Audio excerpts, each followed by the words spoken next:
We move on to peer group and student subculture. Peer group وہ group ہے جس میں کہ ایک ہی ایج کے لڑکے ہیں یا لڑکیاں ہیں، ایک ہی ایج گروپ کی بات کر رہے ہیں، اور گروپ کوئی بھی ہو وہ کلچر کے بغیر نہیں ہو سکتا۔ کلچر اور گروپ، کلچر اور ہیومن بینگ، کلچر اور سوسائٹی، یہ ایک دوسرے کے ساتھ جڑے ہوئے ہیں۔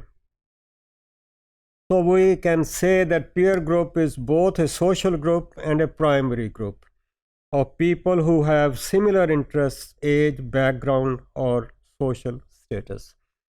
primary group جس میں ریلیشن شپ جو ہے وہ پرسنل قسم کے یہاں نظر آتے ہیں۔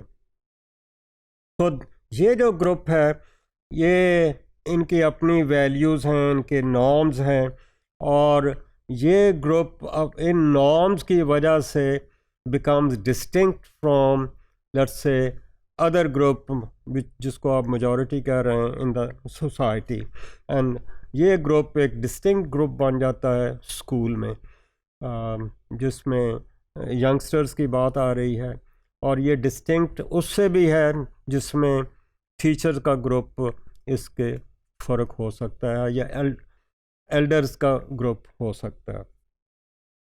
تو چونکہ اس گروپ کے اپنے نارمز ہیں، اپنی ویلیوز ہیں، اپنے پیٹرنز آف بیہیویئر ہیں، پیٹرنز آف انٹریکشن ہے، تو اس لیے ہم اس کو کہہ سکتے ہیں کہ they have their own culture اور سب culture. So the pupils formed significant social grouping in school۔ اچھا، within school یا within let's say community of the students، ان کے اندر بھی پھر گروپ بن جاتے ہیں۔ ان کے فرینڈشپ گروپ کی بات کر رہے ہیں، سملیرٹی آف تھنکنگ کی بات ہو سکتی ہے، similarity of let's say class back ground کی بات ہو سکتی ہے۔ تو ان کے انٹریکشنز کے بیسس پہ پھر ایک تو ہے نا یہ پیئر گروپ کی سب کلچر فرق ہے ایڈلٹ گروپ سے، پھر ود ان دا گروپ ان کے اپنے فردر گروپنگ نظر آتی ہے۔ So these social groupings are characterized by a distinctive youth culture اور adolescent culture۔ اور یہ کھول مین کی کتاب ہے، اس نے انہی کی کلچر کو اسٹڈی کر کے اس نے کتاب لکھی جس کا اس نے نام یوتھ کلچر تو نہیں رکھا، adolescent society اس نے رکھا۔ So this youth culture or adolescent culture is distinct from and can even be in opposition to the adult world of teacher and the school۔ اب دو باتیں ہو گئیں، ایک تو یہ ڈسٹنکٹ ہے، ایک تو فرق ہے، یہ پیئر گروپ یا یوتھ کلچر جو ہے یہ فرق ہے ایڈلٹ کلچر سے۔ پھر اگلی بات آ گئی کہ ضروری نہیں ہے کہ یہ ایڈلٹ کلچر کو سپورٹ کرے، یہ اس کے خلاف بھی ہو سکتی ہے۔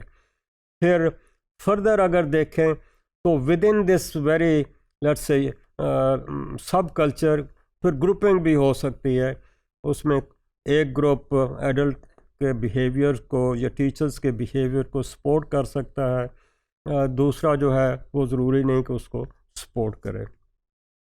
So pupil subcultures are shared values, norms and behavior by groups of students۔ تو اگر اس کی ڈیفینیشن کی بات کریں تو اس قسم کی ڈیفینیشن بنتی ہے۔ So it is that subculture which is shared by let's say by the group of students۔ So it gives them a sense of identity and provides them with status through peer group affirmation۔ تو جیسے کہ میں نے کہا it can take various forms, اس میں pro school بھی بات ہو سکتی ہے، پرو سسٹم ٹیچنگ سسٹم کے پرو بھی ہو سکتی ہے، اس کے مخالف بھی ہو سکتی ہے، اینٹی اسکول بھی ہو سکتی ہے، پرو اسکول بھی ہو سکتی ہے۔ اور یہ اگر دو ایکسٹریمز ہیں تو ان کے ان بٹوین اور بھی لیٹس سے کیٹیگریز بنائی جا سکتی ہیں۔ تو two related processes at work at school, یعنی دو ریلیٹڈ پروسیسز، ایک تو یوتھ کلچر کی بات اپنی ہو رہی ہے یا اسٹوڈنٹ کلچر کی بات ہو رہی ہے، پھر دوسری بات آ رہی ہے کہ with in that there is differentiation, اور اس ڈفرینسیشن کے بیسس پر ہم یہ بھی دیکھتے ہیں کہ پولرائزیشن کا مسئلہ ہو سکتا ہے، کہ ایک ہے کہ ایک طرف ایک پول یعنی اسکول سسٹم کی بات کا ایک پول ہے، دوسری طرف جو ہے وہ اس کلچر کا پول ہے، اور یہ polarization means that they oppose, student culture جو ہے اپوز کر رہی ہے اس کلچر کو جو کہ school is trying to inculcate اور انفورس۔ سو اسکولز کی کلچر کیا ہے؟ They place high value on things such as hard work, good behaviour and exam success, اور ٹیچرز انہی ویلیوز کو سامنے رکھ کر اسٹوڈنٹس کی رینکنگ کرتے ہیں، اور دے میں کیٹاگرائز اسٹوڈنٹس کو ڈفرینٹ گروپس کی، جو اسٹریمس کی بات آ رہی ہے یا سیٹس کی بات آ رہی ہے کہ یہ اس قسم کی آکوپیشنس کو فالو کرنے والے ہیں، یہ اس قسم کی آکوپیشن کے فالو کرنے والے ہیں۔ سو ریزلٹنٹ پولرائزیشن، یہ اسٹریم جو ہیں یہ بھی ایک لوور کلاس کی اسٹریم ہو سکتی ہے، ایک مڈل کلاس کی اسٹریم ہو سکتی ہے، ایک اپر کلاس کی اسٹریم بھی ہو سکتی ہے۔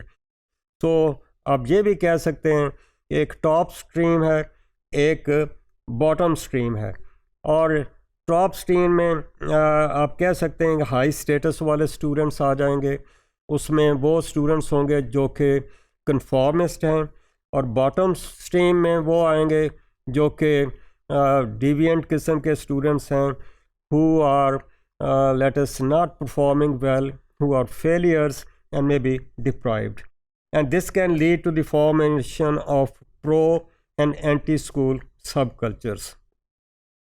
اب جب اینٹی اسکول کی بات کر رہے ہیں تو پھر ہم ڈیلنکوینٹ ویلیوز کی بات بھی کرتے ہیں، پھر ہم ایسے ایٹیٹیوڈ، ایسے بیہیویئرز کی بات کرتے ہیں which may be in opposition to the academic aims and ethos or rules of the school. So that is how this polarization comes. So dividing pupil subcultures into simply two poles, pro and anti-school, may be too simplistic. Even students don't, let's say, easily split into subcultures.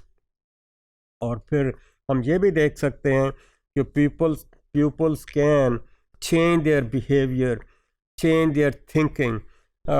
They can switch between different adaptations as they progress through school careers. Maybe ان کو کہیں سے guidance بھی مل سکتی ہے، اپنی خود evaluation بھی کر سکتے ہیں. So they may not continue be part of the same group, same anti-school group or pro-school group.